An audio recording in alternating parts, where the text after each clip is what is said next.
According to Zippia, automation has the potential to eliminate 73 million US jobs by 2030, which would equate to a staggering 46% of the current positions.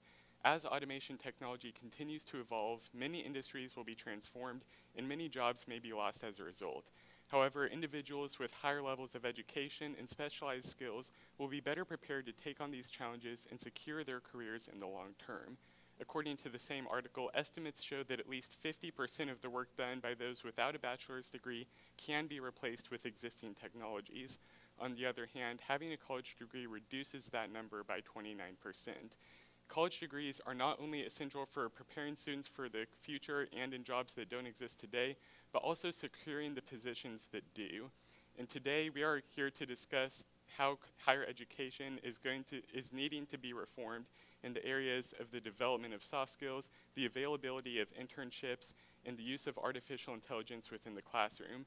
But before we do that, let's slow down and take a look at something that Jeffrey Brown, the dean of the Gies College of Business at the University of Illinois, recently said.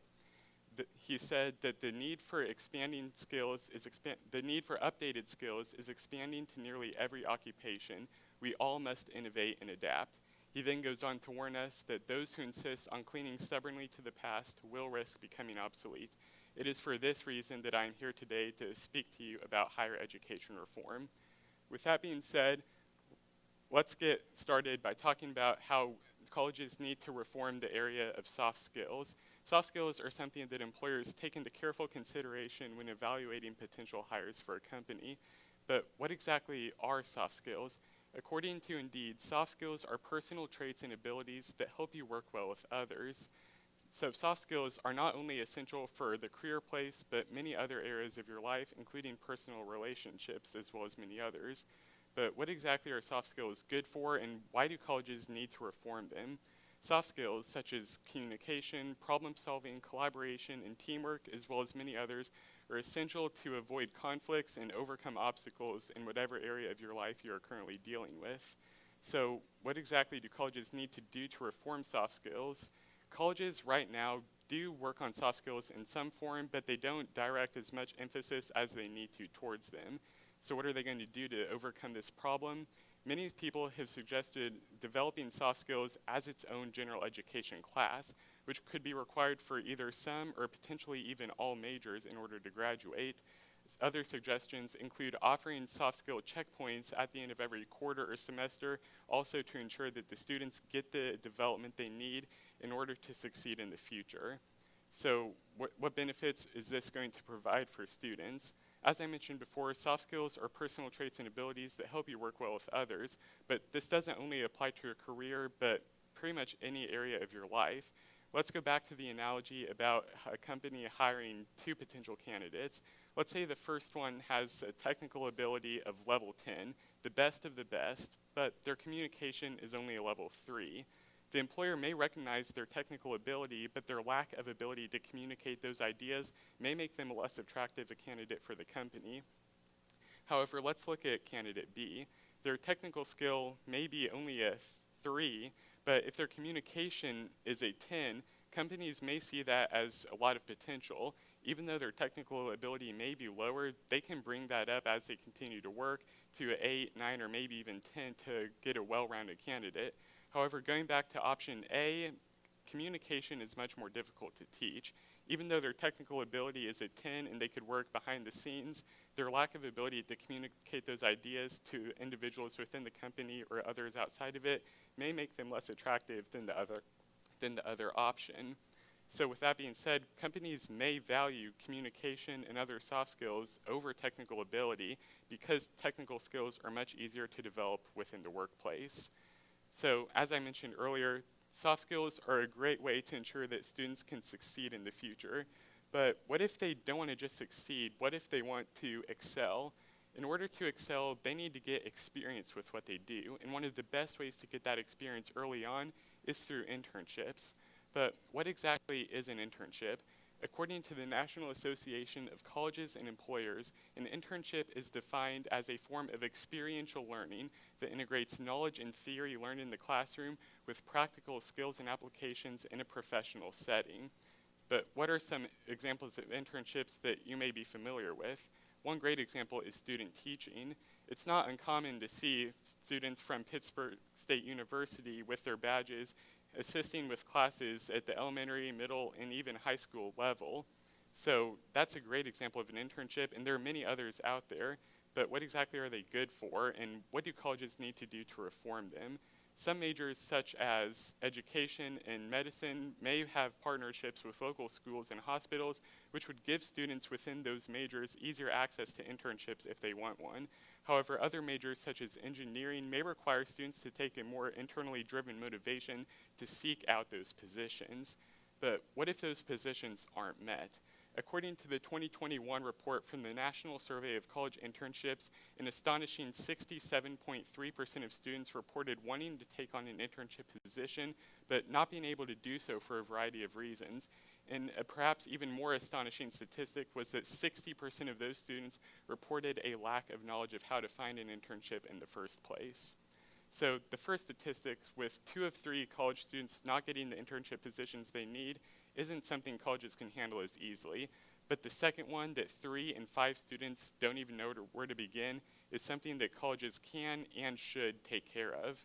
Whether it be faculty, academic, or career advisors, colleges need to get the word out about internships available in their local communities. As you all probably know, we are in the age of social media now, and that is a great way to promote internship positions available within the community. Whether that be the colleges posting them themselves, or reposting internship applications and availabilities posted by other companies, the social media is a great way to get the word out about internship opportunities for students. Another way is to work directly with the students, as I mentioned earlier, whether it be academic or career advisors, or even just faculty within the department itself. No matter what solution is provided, depending on the college's available resources, something needs to be done about this issue. If we see 60% of students not knowing where to begin in 10 years, that's a big problem, and something needs to be done in order to make sure that those demands for internship positions are met. Now, of course, internship positions won't be available for every college student in the country, because that's not really how it works. And even so, not every college student is going to want to take on a position like that. However, for the ones that do, they should have the knowledge, all of them, not just 60%.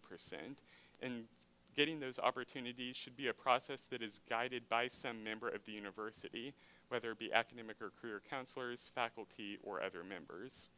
So, now that we've talked about how students can be better prepared for the future through higher education, now let's talk about how they can improve the educational experience within the classroom itself. Una tecnología emergente que va a cambiar el mundo es la inteligencia artificial, a menudo abreviada como IA. Wait, sorry, that wasn't English, that was Spanish, the language I've been learning for the past 518 days with Duolingo.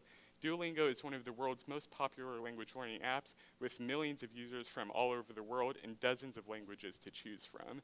But what makes its lessons so effective, and what makes me want to go back to them day after day after day? It's not just the threatening notifications that it sends out if my streak ends, but jokes aside, Duolingo uses artificial intelligence, and that is a major part of its success. So the algorithm, known as BirdBrain, uses a set of 40 numbers to assess the user's proficiency in various aspects of the language they're learning, such as vocabulary, grammar, tenses, etc. And after every lesson, the algorithm updates those values to ensure that the data they use to provide the customizable lessons is as accurate as possible. Now, of course, after 5 days, the numbers won't be super good, and they'll be more general to the basic user, but after 50 or even 500 days, the algorithm will get a better sense of what the user is doing well with and what they need some more practice with. Now, over time, the algorithm gets good enough to where that it can provide lessons that aren't too easy, but not too hard. And this middle ground that the algorithm consistently provides is one of the biggest reasons for Duolingo's success. With this success, Duolingo has also released apps for early childhood literacy and basic math, with the goal of releasing more educational apps to ensure that quality, customizable education is available for everyone. So how exactly does this apply to the broader educational setting? The BirdBrain algorithm, or at least the framework behind it, can be applied to other subjects as well. whether that be mathematics, English, history, or really any other subject. What the algorithm can do is provide a set of however many numbers it takes to gauge the user's or the student's abilities in those areas and ensure that they get the practice they need with the areas they're most struggling with. And no matter what subject you do this with, it's going to see results. Whether this be an online app or even this teacher just gauging the values manually, something needs to be done to ensure that each student gets the customizable education in order that they succeed and learn at their most optimal rate. So, with all of that being said, what have we talked about today? We first discussed how colleges need to develop soft skills within students, not only so they can succeed within their careers, but within their personal lives as well. Second, we discussed the lack of availability of internships within the country and possible solutions for how colleges can help with this.